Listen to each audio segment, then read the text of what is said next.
my name is Hyun-sun and I am right here at the Nobel Prize Awards.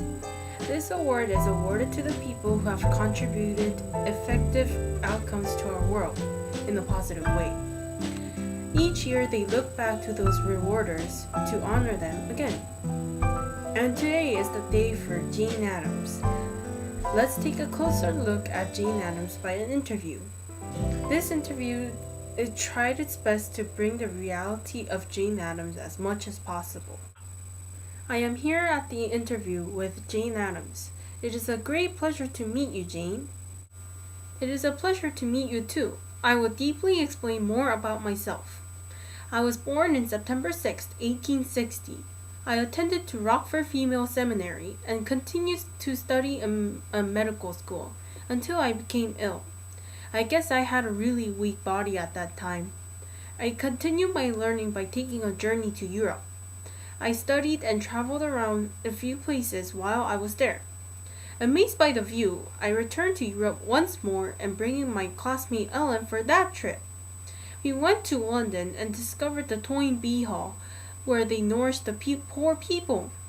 I thought that was very generous of them and decided to build a house similar to Toynbee Hall.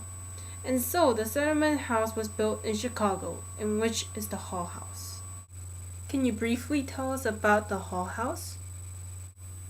Our Hull House is open to many people, specifically for the poverty and the children.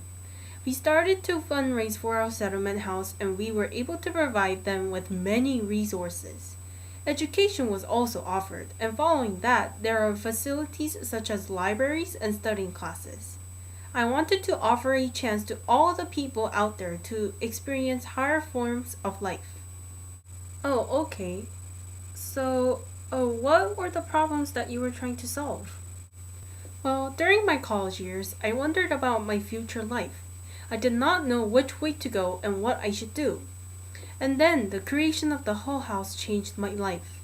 I realized how much poor people there were when we started the Hull House.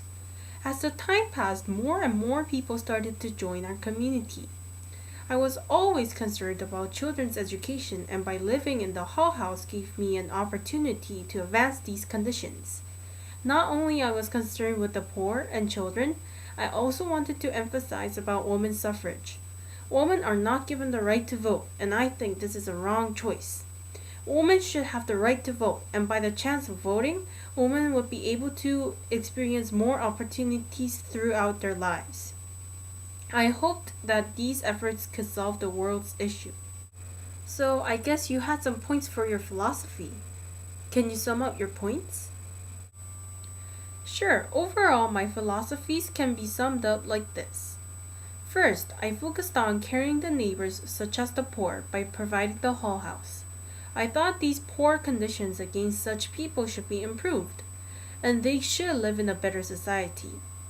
By providing the Hull House, I was able to try my best to improve such conditions. Second, education for children was another philosophy I focused on. I once said, America's future will be determined by the home and the school. The child becomes largely what it is taught. Hence, we must watch what we teach it and how we live before it. And this is always in my mind. Children is a bright future for us, and so they need to receive education. Third, my philosophy is also about peace. And to emphasize my thoughts, I joined the Women's Peace Party and became the president for International Congress of Women. I tried to claim peace, but I got attacked by the Congress that I was being a pacifist. Lastly, women's suffrage. I have always had a clear mind about women's suffrage. I thought that the women should also have the right to vote, and by the voting chances, we would be able to explore beyond the opportunities. Thank you for having the interview with us. It was a great pleasure. And now, some people in the modern world would know more about your accomplishments and your philosophy.